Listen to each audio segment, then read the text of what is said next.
Yo people, so following on from the video I done, the expose of controlled opposition and super shill John O'Looney, the funeral director, and the fact he was with Max Igan, throwing up devil horns on a Max Igan interview, which to me, anyone that does that, whoever the interviewer is, then directly part of it, because that's how it works.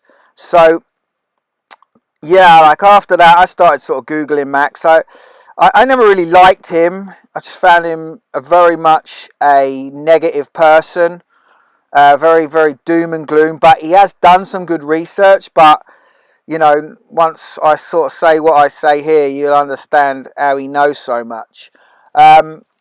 But yeah, I just found him a dude. It's not looking good. It's not looking good, folks. It's not looking good, folks. That's all I remember him saying. I watched him a fair bit when the Australian fire stuff was happening a couple of years ago, and yeah, I just like it's not looking good, folks. He's a doom and gloom, the Duke of Doom, someone called him. So yeah, all fear. Because remember, it's all a vibration thing. We're trying to raise our vibration to the highest vibration, which is love, which is the true vibration. And they're trying to promote fear, hence all what's going on, because that keeps us down in the matrix, and that's where they can control us. When we're in our heart center, projecting open-hearted love, they cannot control us, so they don't want us to do that. So him promoting lots of fear is, to me, his job. And he seems to revel in the fear-mongering of the masses. So here's an interesting picture of him. Max Igan. This was off a YouTube channel called State of Anarchy, an interview. But there's a nice pyramid sign there that he's putting his name under with a shield. Notice the shield. That'll become apparent in a little sec. So this is how it works. This is how they show you what's going on. So there's the State of Anarchy YouTube. As you can see, he was interviewed on this State of Anarchy YouTube. But yeah, a lot of these people on YouTube, most of the people on YouTube, especially of any size, and also smaller ones, are part of it. They come at all levels. So what I'm saying here in this video is that I believe, and I believe one other person has said this, so this is pretty low level. I'm not the first person to say this, but it's pretty low level out there. There's not much around. But what you have to understand is this is an actor-based reality, and if you're just coming into this, it's a lot to get your head round. But many of these famous people are playing many different parts. Some playing many famous parts, some playing small parts. But I'm putting forward in this video that Max Igan, or he is the character played by Prince Micheal of Kent, of the royal family, of the British royal family. Now, when you look at them, you think straight away the beard is the same. Okay, Max has discoloured his beard slightly, but they look the same. Max often wears glasses, which makes his eyes look different because they're bigger, which is obviously a little trick there. His nose is different.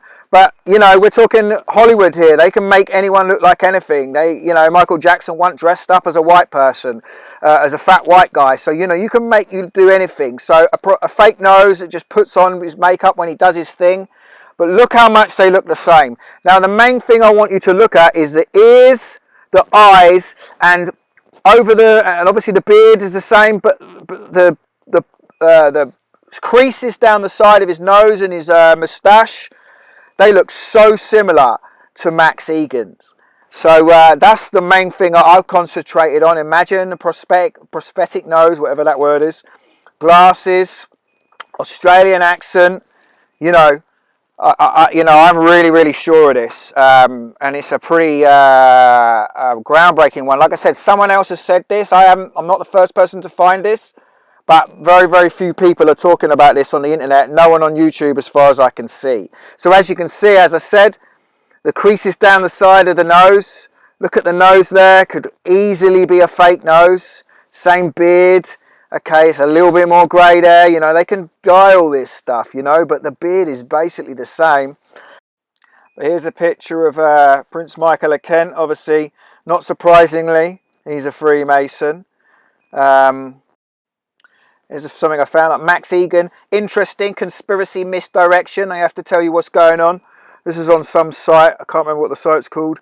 But he's from Queensland. Max Igan is from Queensland. Remember, they connect everything. They show you what's going on. There's dots there to be connected. So he's from Queensland. Prince Micheal of Kent. Max Igan is from Queensland. And this is the thing that gets it for me. Now, I'm not a big Gematria fan, and I don't encourage it, but look at all the 33s on there when you do Max Igan.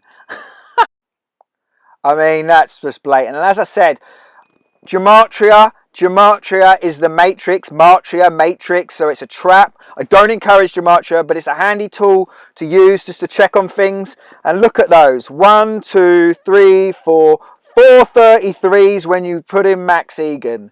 Yeah, I mean, to me that clarified it for me. But yeah, interesting. But like, you know, I'm really sure of this. Now I was, you know, it took me a while to absorb it, but pretty quickly I got hold of it, and I'm confident. Because yeah, I mean, you have to get your head round that this is an actor-based reality, and that they're all playing roles. So yeah, hope you enjoyed this video. Peace.